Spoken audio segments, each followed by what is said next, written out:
আজকে আপনাদের সাথে রমাদানের আরেকটা কুকিং সিরিজ শেয়ার করব। আর এটা হচ্ছে যে পকেট শর্মার রেসিপি। তো ফার্স্টে হচ্ছে যে আমি একটা ফ্রাই প্যানে একটু তেল গরম করে নিলাম, তার ভিতরে একটুখানি লবণ ছিটিয়ে দিলাম যেন তেলটার সাথে সাথে আমার গায়ে না ছিটে আসে।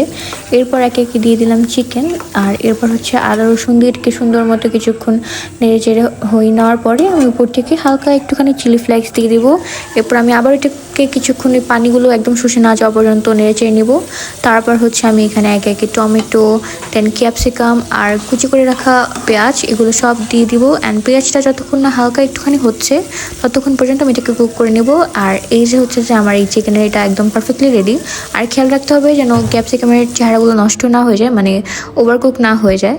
দেন আমি হচ্ছে যে ওটাও যতক্ষণ হচ্ছে ততক্ষণ আমি অন্য একটি পাত্রে একটুখানি ময়দা, তারপরে চিনি, ইস্ট এগুলো নিয়ে সুন্দর মতো মাখিয়ে নিব।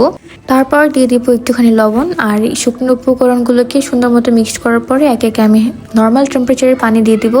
দেন আমার ডোটা এখানে রেডি। আর যেহেতু ইফতার টাইম হয়ে গিয়েছিল অলমোস্ট, তাই আমি এটাকে 15 মিনিটের মতোই রেখেছিলাম ঢেকে। অ্যান্ড 15 মিনিটেতে হচ্ছে এটা ভালোই ফুলেছিল। আরও যদি আমি কিছুক্ষণ রাখতাম তাহলে এটা আরও অনেক বেশি ফুলে উঠতো। তারপর হচ্ছে আমি এই ময়দাগুলোকে আমার হাতে নিয়ে সুন্দর মতো মসৃণ এবং গোল করে এটাকে আমি এখানেই হচ্ছে যে আমার হাতের সাহায্যে ছোট ছোট করে গোল করে নেব। অ্যান্ড সুন্দর মতো এরকম গোল করে নেওয়ার পরে আমি এটাকে একে একে ফ্রাই প্যানে দিয়ে দিব।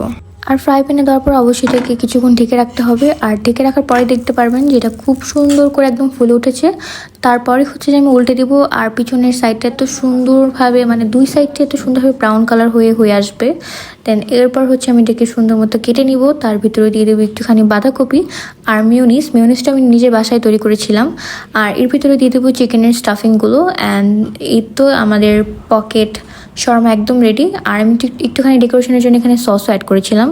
সো আশা করি আপনাদের কাছে এই ভিডিওটা ভালো লেগেছে। অ্যান্ড যদি ভালো লেগে থাকে তাহলে অবশ্যই আমাকে জানাতে ভুলবেন না। So thanks for watching.